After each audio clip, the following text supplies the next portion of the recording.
अस्सलाम वालेकुम नाज़रीन, प्रोग्राम ओपिनियन अली काज़ी में बलीकार ऐं यासिर अहमद हमको स्टूडियो में जॉइन कनि था सीनियर तज्ज़ियाकार Ali Qazi sahab. Welcome Ali sahab. Thank you Yasir. Ali sahab, नैब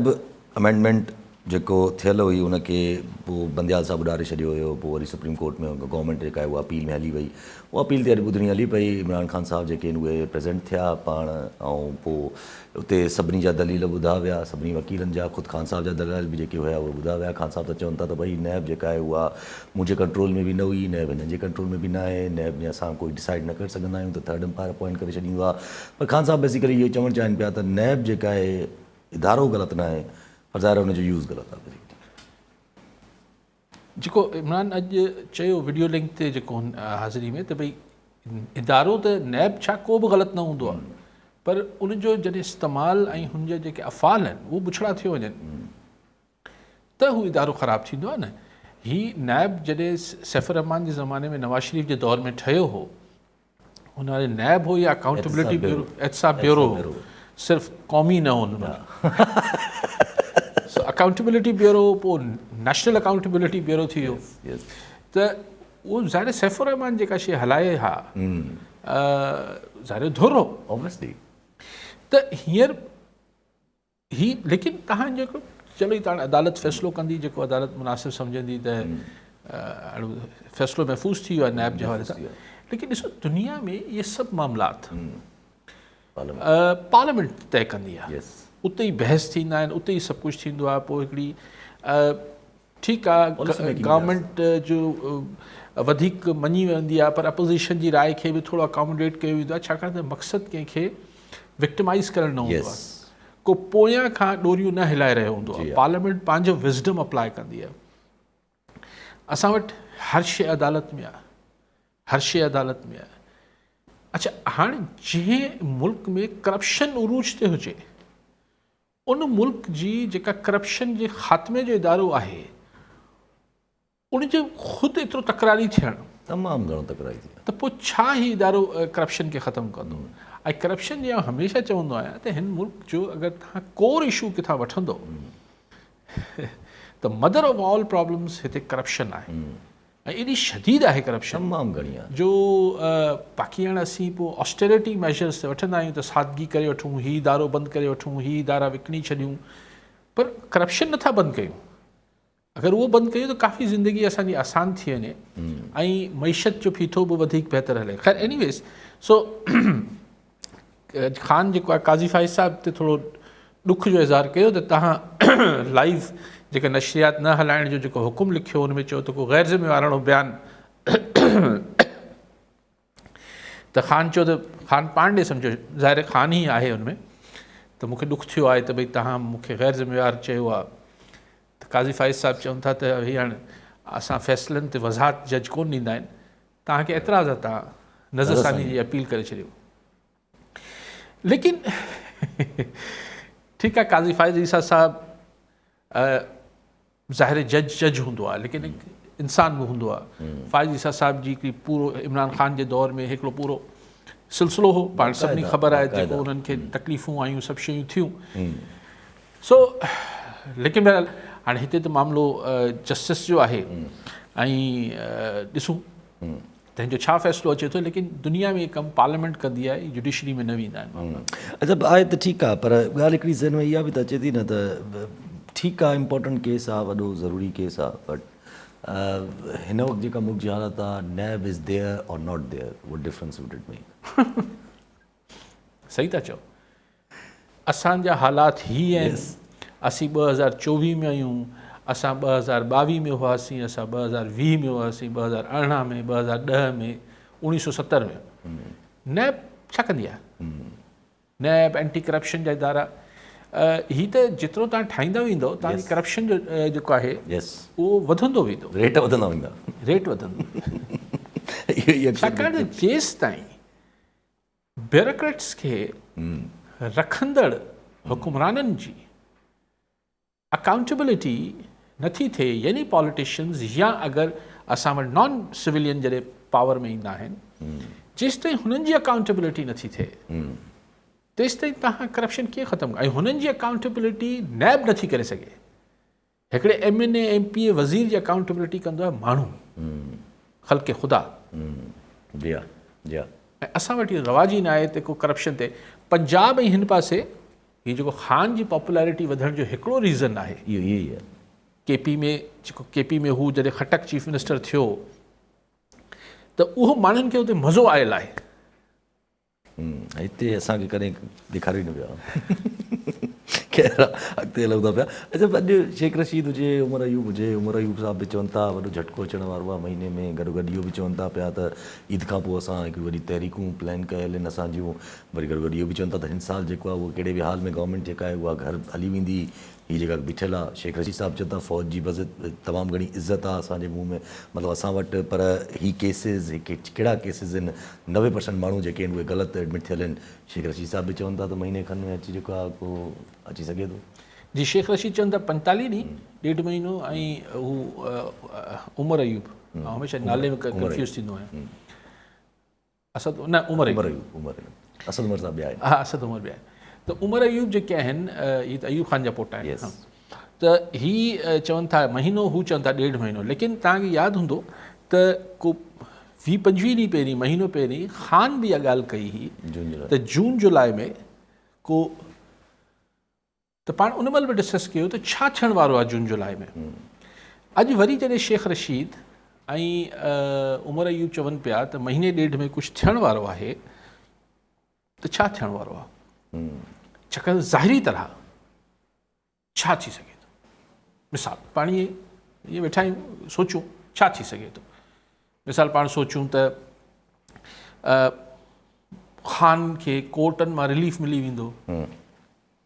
हा कुझु सज़ाऊं बरी थी वेंदो ॿियूं सज़ा ॿियूं केसिस थी वेंदा हलो न थिया ख़ान ॿाहिरि अची मिसाल इहे जेको मूंखे इन ॻाल्हि जो इम्कान नज़र नथो अचे पर पाण हिकिड़े मफ़रूज़नि ते ॻाल्हायूं था ॿिए पासे छा थियणो आहे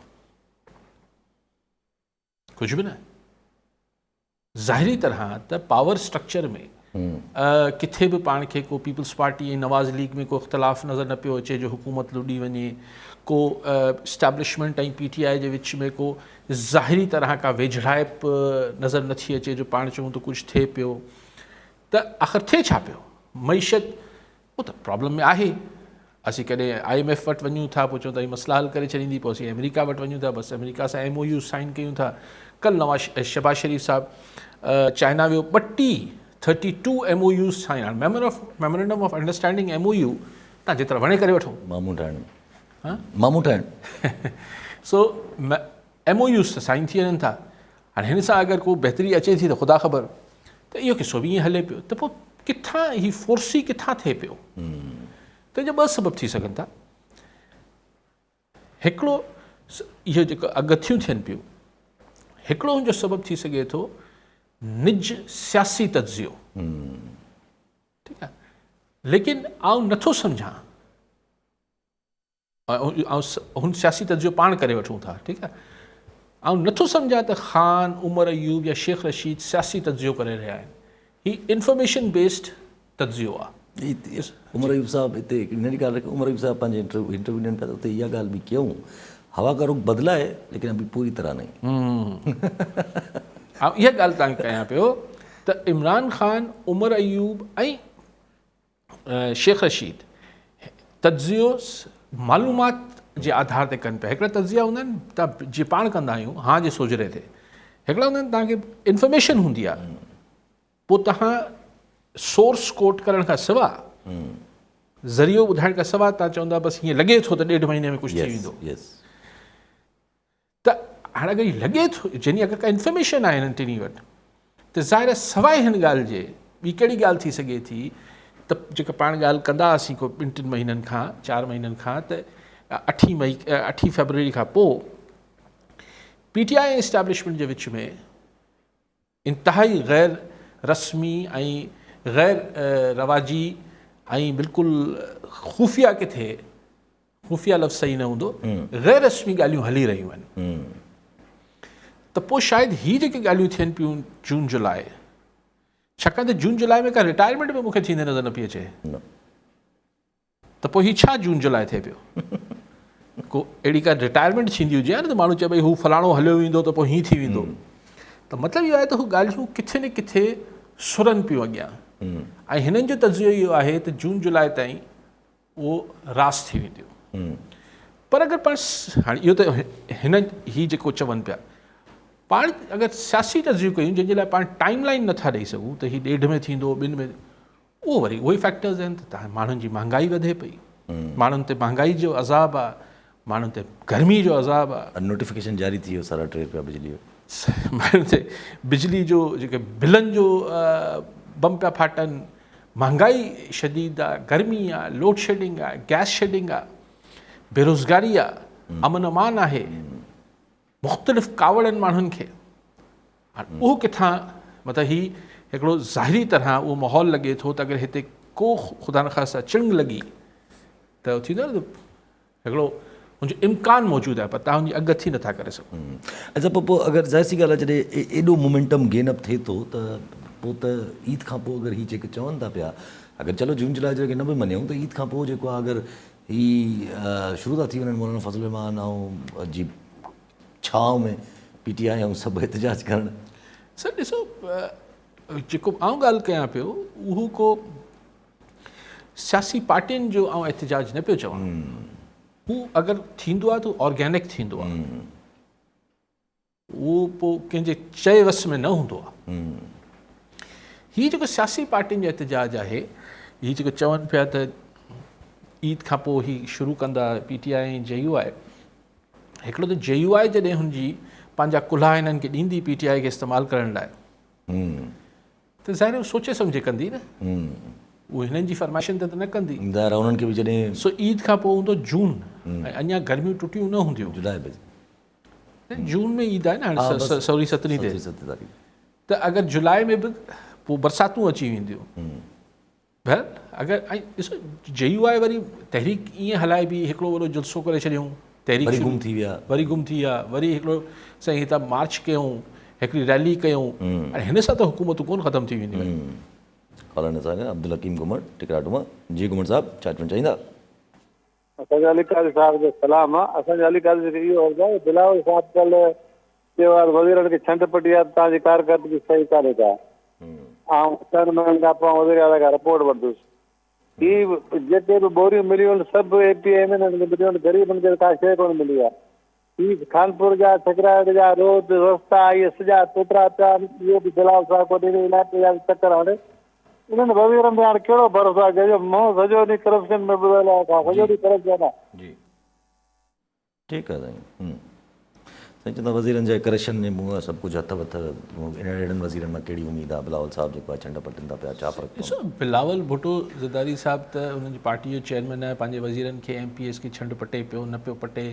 हुन सां को फ़र्क़ु पवंदो न पवंदो इहा ॻाल्हि घुमर साहिबु तव्हां सिंध जा जेके आम माण्हू आहियूं असां वोट ॾियण महिल सोचियो था छा केरु बि हुजे पीपल्स पार्टी हुजे अलिफ हुजे बे हुजे त वरी बि हू त हिकिड़ी पार्टी जो उन्हनि जो मामिलो आहे उहो चेयरमैन ऐं पब्लिकली चए पियो हिकु बंदि कमरे में कोन चयो अथसि ऐं लेकिन सेंस ऑफ हू मूंखे हिन कलो के इजलास ऐं हुन इजलास खे पब्लिक ॾिसो इहो त लाइव हलियो आहे न जेको बिलावल साहिबु ॻाल्हायो आहे हिन में ज़ाहिर आहे मुख़्तलिफ़ वज़ीरनि जा नाला खणी उन्हनि खे थोरो जी हा सो कम सां कमु रखो हा सो उन मां 2 शयूं महसूसु थियनि थियूं हिकिड़ी शइ त बिलावल भुट्टो ज़रदारी पंहिंजे पाण खे हिकिड़ो त पब्लिक खे मैसेज ॾिए पियो त भई हिननि जी कारकर्दगी में अगरि तव्हां केरु ख़ुशि न आहियो त आउं बि न आहियां यस त हू पंहिंजे पाण खे पब्लिक सां अलाइन करे पब्लिक सां हिकिड़ी पॉलिटिकल पोज़ीशनिंग करे पियो त भई जीअं ज़ुल्फ़िकार अली भुट्टो बि कंहिं ज़माने में कंदो बेनज़ीर साहिबा बि कंदी त हीअ बि ईअं करे पियो त भई अगरि हिननि जी ग़लतियूं आहिनि त मूं ते ॿार सुभाणे न विझो मां त ॾिसो हिकिड़ी पोज़ीशनिंग करे पियो पाण खे माण्हुनि सां बीहारे पियो न की हिननि सां ॿियो इहो त जेके अंदरि इहे पार्टी जे ऐं हुकूमती सर्कल्स जे अंदरि जेके बिलावल साहिब जे खे जो पसंदि जो जेको हल्को आहे उनजे ख़िलाफ़ु जेके को चेंजिस चाहिनि था उन्हनि खे बि पब्लिकली स्नप करणु चाहे पियो यानी थोरो ॾियणु चाहे पियो त बसि इहा ई मुंहिंजी टीम आहे ऐं आउं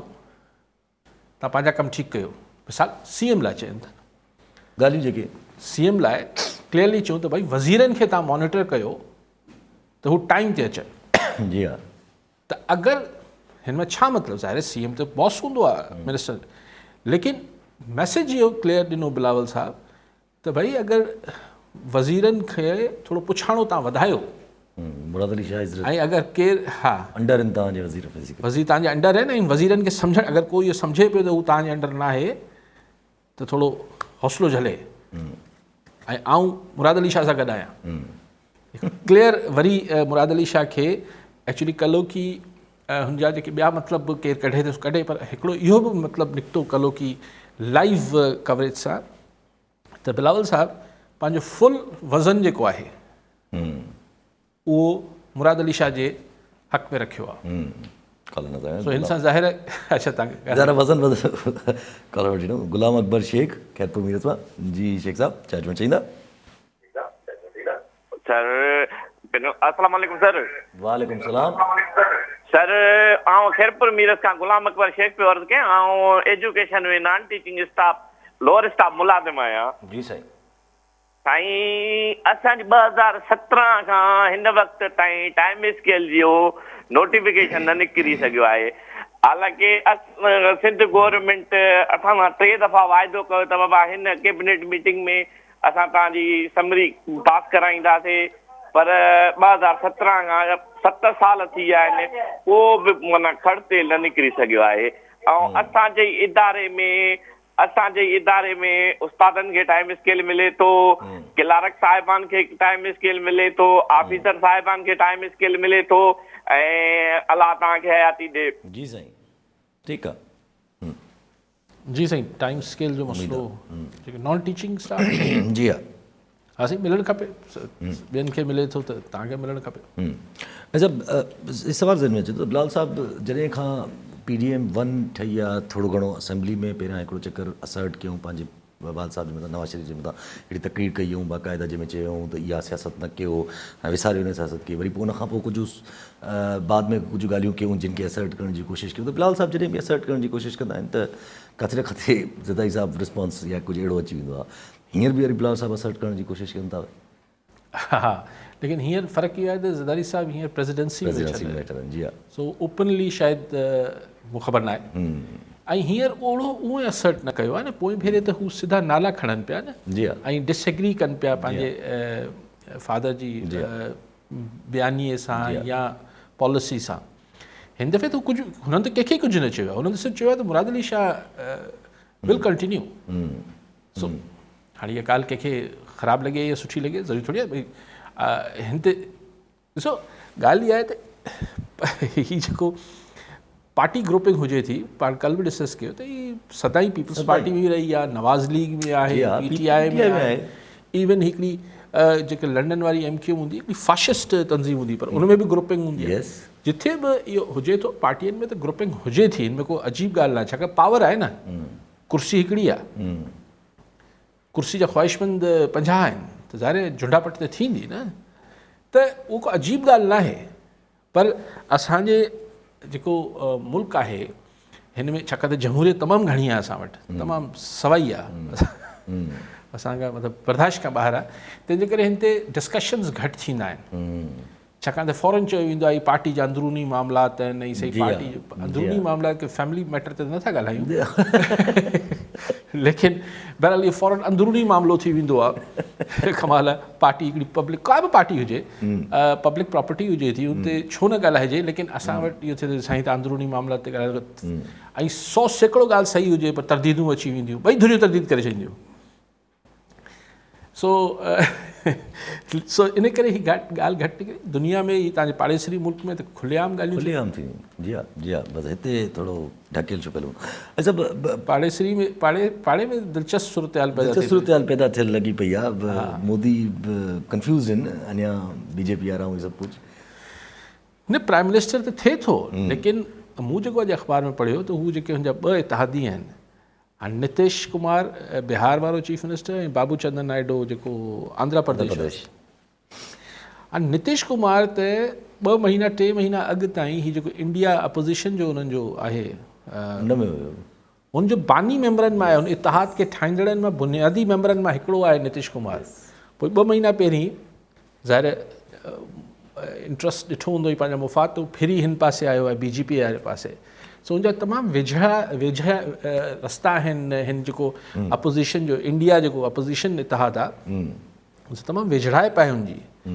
लेकिन दिलचस्प खेल इहो पियो थिए जेको मूं अॼु पढ़ियो त हिकिड़ी धुर जेको नीतीश ऐं बाबू चंदर नायडू मां हिकिड़ी धुर चए पई त भई असांखे त लोकसभा जो यानी नेशनल असेंबली जो स्पीकर ॾियो, ऐं ॿी धुर चए पई त जेको अमित शाह आहे जेको हुननि जो इंटीरियर मिनिस्टर, होम मिनिस्टर, असांखे उहो खातो खपे। हाणे मोदी पंहिंजी सॼी जेका ॾाढी मुड़सी डिक्टोरियल पॉलिसी हलाई कोन हलंदी, उहा क़ौमी लोकसभा जे स्पीकर, छाकाणि स्पीकर अहिड़ो डमी विहारे वेठा, तमामु डमी विहारे वेठा, जे पार्लिमानी रिवायतनि खे धूड़ करे मतिलबु पार्लियामेंट खे हलणी मतिलबु सफ़ा वन साइडेड करे हलाए पियो। ऐं अमित शाह जेको हुनजे लाइ चयो वञे थो त साईं मोदी जो हू वॾो थिंक टैंक बि आहे, पर हू बेसिकली हुनजे लाइ गुंडागर्दी करे थो, हर ॻाल्हि में इंटरफेरेंस, इवन क्रिकेट तक में इंटरफेरेंस। सो कंहिंखे ॿधाइणो आहे, चीफ मिनिस्टर्स खे ॿधाइणो आहे, राहुल ते केस कराइणा आहिनि, हीअ करणा आहिनि। त अगरि इहे ॿई जेके विंग्स आहिनि, इहे ॿई पर अगरि क्लिप थी वञनि था मोदी जा ऐं नीतीश जो या नायडू जा माण्हू स्पीकर ऐं इंटीरियर मिनिस्टर थी वञनि था, त मोदी वटि पोइ हीअ बदमाशी जेको अथॉरिटेरियन रोल ठाहे पियो इंडिया में, उहो त कोन रहंदो। अच्छा, पोइ के माण्हू हितां इहो बि सुवाल उथाइनि था त थी सघे थो इहा वीक गवर्नमेंट मोदी जी पाकिस्तान खे फेवर कंदी। साईं मूंखे न मतिलबु तव्हां सम्झो था त पंहिंजी पॉलिसी टूवर्ड्स पाकिस्तान चेंज कंदो। मूंखे मुख़्तलिफ़ माण्हुनि जो ख़्यालु आहे, पर मूंखे नथो लॻे। मूंखे लॻे थो त छाकाणि त हीअ को BJP हिन जी का ज़ाती पार्टी कोन्हे, हीअ बानी BJP न आहे मोदी, हीअ पोयां RSS आहे। सो अगरि हुननि खे लॻो त भई हींअर न बि सरकार हले पई त मोदी फारिग, वरी को ॿियो तूदी, वरी को हिकिड़ो फेज़ इंतज़ारु करे वठंदा। हीअ घणी नरमी पाकिस्तान ॾे या चाइना ॾे मुमकिन आहे, मूंखे नज़र नथो अचे। हा, बाक़ी डोमेस्टिक जेके बदमाशियूं मुसलमाननि सां या क्रिश्चन सां या दिलत सां या हीअ जे कानून साज़ियूं औरतुनि जे ख़िलाफ़ मणिपुर में जेको थियो, हीअ सभु कुझु उन ते ही जेके हिन जा इतिहादी आहिनि इहे इन पॉलिसियुनि खे कोन सपोर्ट कंदा मोदी जी। ज़ाहिर आहे इन ते त हाणे मोदी त चंबे में अची चुको आहे हिकिड़ो चकर। अच्छा, हाणे जीअं तव्हां ॻाल्हि कई त चाइना जे हवाले सां बि ॻाल्हि कई ऐं मुल्क जी पूरी सूरत जे हवाले सां बि ॻाल्हि कई, त ज़ाहिर आहे अक्सर बेशितर माण्हुनि जी नज़रूं हिन ते बि आहिनि त थी सघे थो चाइना मां का मोट अची वञे, चाइना मां का अहिड़ी ॻाल्हि शइ अची वञे। फ़िलहाल ताईं त न ताईं कुझु बि न आहिनि, सिर्फ़ु MOU साइन थियनि थियूं, इहे सभु कुझु आहे। पर जेके ॻाल्हियूं आहिनि उन मां ईअं लॻे थो पियो ॼण माना इट्स 2018 में वापसि हलिया वियासीं। ख़ान साहब जॾहिं इमरान ख़ान जॾहिं चाइना वेंदा त चवंदा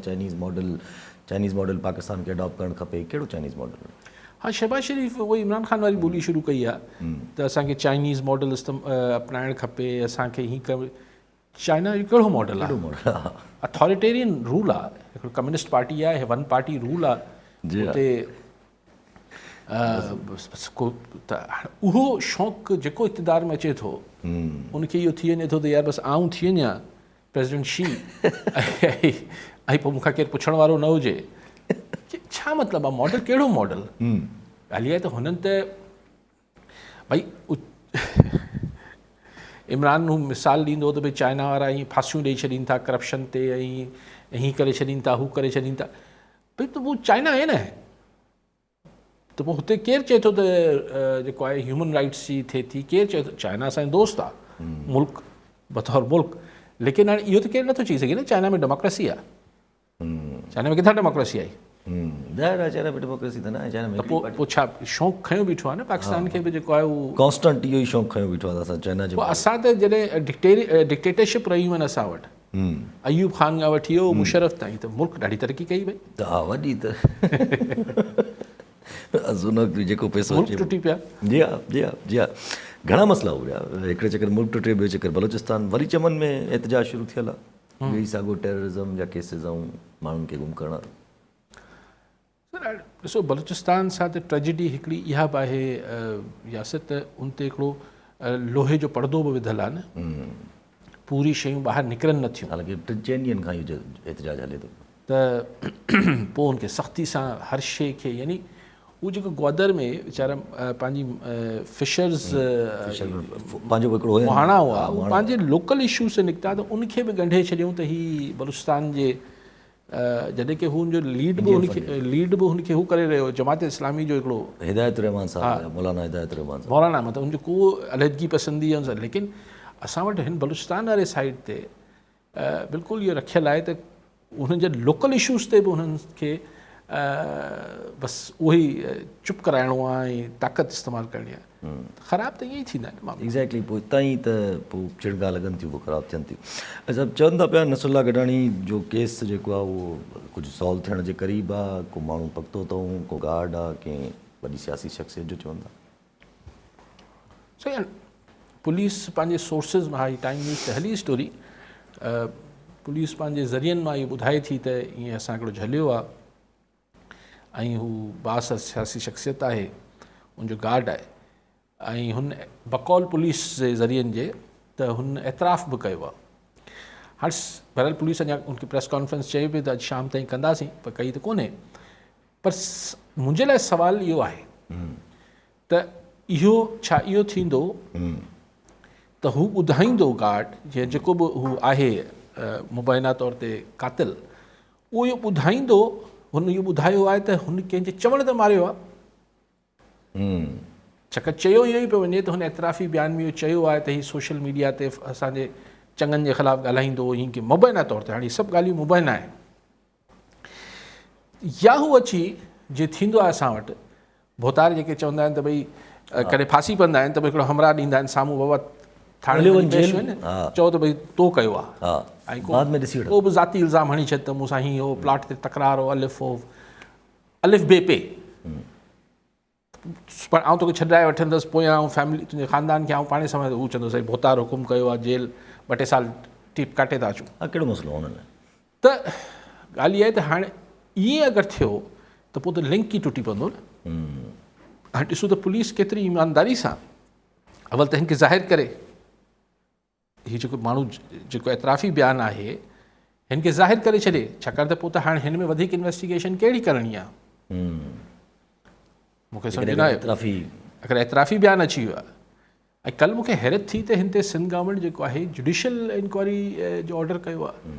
मूंखे सम्झ नथो अचे जुडिशियल इंक्वायरी कीअं थींदी आहे मर्डर केस में थींदी आहे थींदी त आहे असांजे मुल्क में थी त सघे थी पर हाणे उहा कीअं थींदी उहो बेस त इन्वेस्टिगेशन ते ई थींदी पुलिस जी इन्वेस्टिगेशन ते बेस कंदी सर ॾिसो ॻाल्हि इहा आहे त जुडिशियल हिकिड़ो जज साहब जुडिशियल ऑफिसर उहो छा थाणे में घुराए जेको आहे आॾी पुछा कंदो छा न हुते जेका रिपोर्ट्स मौजूदु आहिनि जेका पुलिस जूं शयूं मौजूदु आहिनि जेके दस्तावेज़ात मौजूदु आहिनि उनखे ओवरथ्रो कंदो मर्डर जो मामिलो हिकु कागज़ी कार्रवाई आहे जेके जुडिशियल ऑफिसर जेको आहे जांच करे वठंदो न इहो त ज़ाहिर आहे जेका लॉ एनफोर्सिंग इदारो आहे पुलिस आहे हीअ आहे हूअ उहो जांच करे जेको थाणे में राति जे टाइम पुछाणो थो करे सघनि न इन्वेस्टिगेशन थिए न प्रॉपर तो बाकी इंक्वायरी तो इंक्वायरी होनी है जफर नकवी हैदराबाद में जी नकवी साहब क्या कहना चाहेंगे अस्सलाम वालेकुम बेटे यासिर मोहतरम अली काजी साहब सलाम हो आप पर सलामत रहें काजी साहब शुरू होने वाला है कुर्बानी का 1 आध दिन में महीना और हम कुर्बान हो रहे हैं सदियों से कुर्बान होते चले आए ताकत की दरगाह के सामने तो कभी बकरों को कुर्बान करते हैं कभी बेटियों को दरिया गुर्द करते हैं कभी कुछ करते हैं फिर वक्त लहर चल रही है सर हमारे यहाँ जो ये क्या आग लग रही है कहीं बसें जल रही हैं ये दो मैं 3 दिन पहले चैनल पे देख रहा था डॉक्टर शाहिद मसूद फरमा रहे थे कि ये अल्लाह का अजाब महसूस हो रहा है कि हमें हिस्स खत्म हो गई हम बेहिस हो गए 18 बच्चे मर गए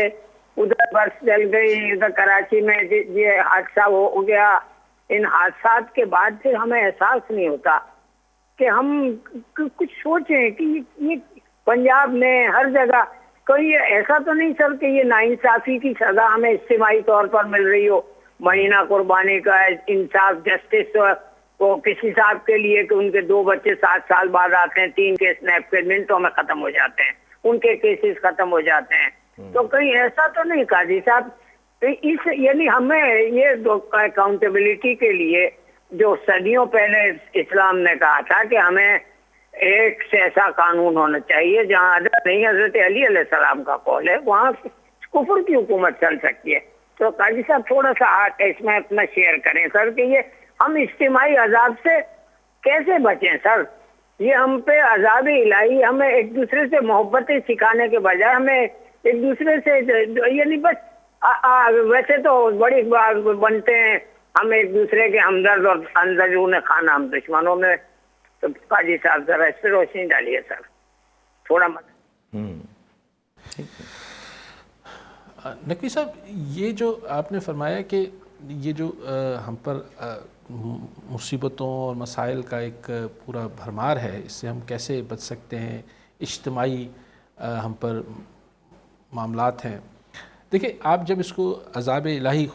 कहते हैं खुदा न खास्ता, तो फिर तो उसके लिए तो सिर्फ दुआ की जा सकती है और माफ़ी मांगी जा सकती है। उसके लिए तो मैं कौन सा इसमें बैठ के तज्जिया करूँ।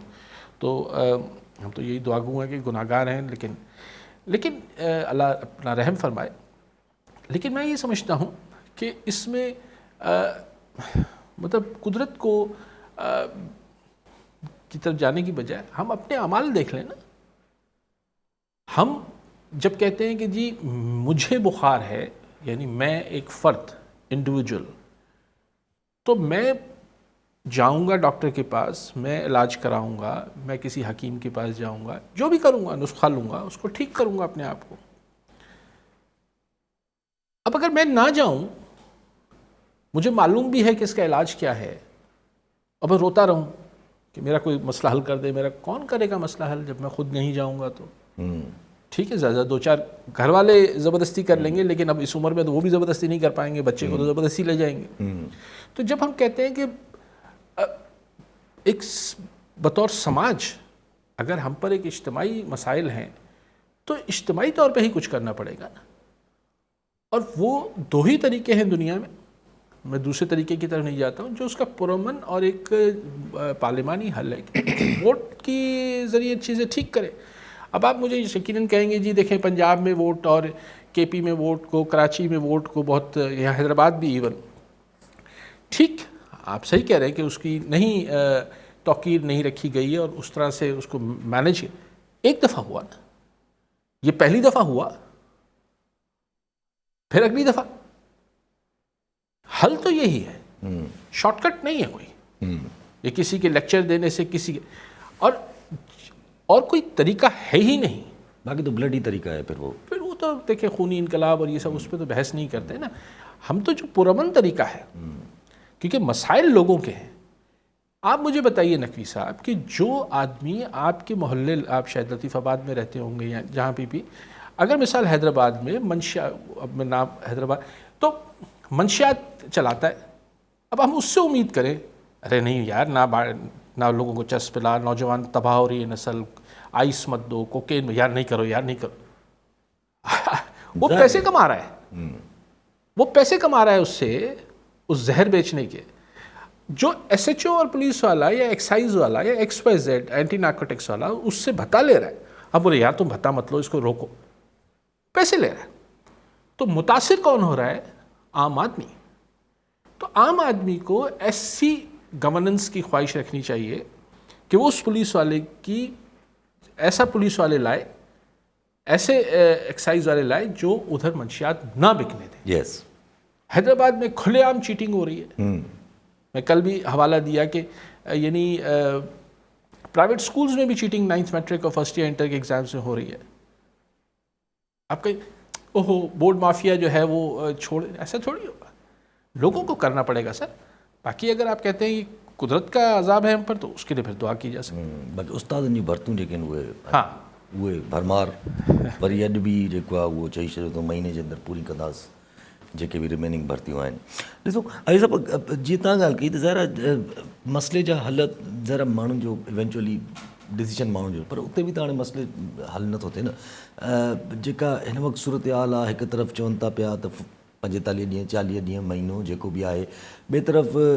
ट्रिब्यूनल्स में जज चेंज थी विया, اسلام آباد میں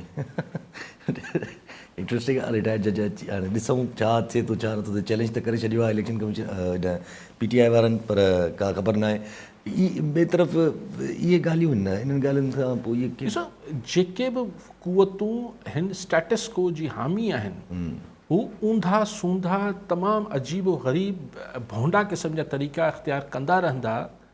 त हीउ जेको बि जमूद हले पियो इहो जमूद बरक़रार रहे पर जेके फोर्सिस या जेको ख़ल्क़ ख़ुदा या जेको बि तब्दीली चाहे थो उनखे कॉन्स्टेंटली पंहिंजो एफर्ट करिणो आहे ऐं ऑफकोर्स पोइ बाक़ी त हाणे जेको कुदरत खे मंज़ूर हूंदो लेकिन ही छा आहे ही सभु छा ही सिर्फ़ु आउं नथो मञा हीउ जेको ख़ान लाइ आहे ऐं ॾिसो ख़ान त हिकिड़ो फ़र्दु आहे अॼु आहे मतिलबु ज़ाहिर आहे हीउ जेको मुस्तक़िल ही बेसिकली समाज में जेको जमूद आहे स्टेटस को आहे उनखे मेंटेन रखिणो आहे बसि जीअं हले पियो जीअं बसि ऐं ईअं हलंदो कोन इहा ॻाल्हि न माज़ी में कंहिं सम्झी हुई न मञी हुई न तस्लीम कई हुई न अॼु मञनि था न तस्लीम कनि था त ईअं किसो न हलंदो मूंखे ख़बर न आहे महीनो आहे 1.5 आहे 4 महीना आहिनि 6 महीना आहिनि इहे टाइम लाइन तां नथो पवां हीउ जीअं हले थो किसो साहिबु ही फॉल्ट लाइन्स आहिनि ही झटको कहिड़ी सूरत में अचे थो ख़ुदा ख़बर इहे किसो कीअं हलंदो ये नंढो हिकिड़ो कॉमेंट करो जैसे जमाल खान मुंदोखिल साहब सुप्रीम कोर्ट में इमरान खान साहब के चवनि था त आप हम पे रिलाय कर रहे हैं हम आपकी तरफ देख रहे हैं अच्छा मसले का हल आपकी तरफ हाँ वरी कुझु ॻाल्हियूं थियूं त भई तव्हां ॻाल्हियूं वालियूं छो नथा करे वठो एग्जैक्टली हा ॻाल्हियूं करे वठो ठीकु आहे सुठो टैकड़ी जी पोइ टैकड़ी करे वठे केरु ठीकु आहे वरी महिरबानी साहब नाज़रीन अॼु प्रोग्राम जो वक़्तु पूरो थियो वरी मिलंदा ईंदड़ प्रोग्राम में धन्यवाद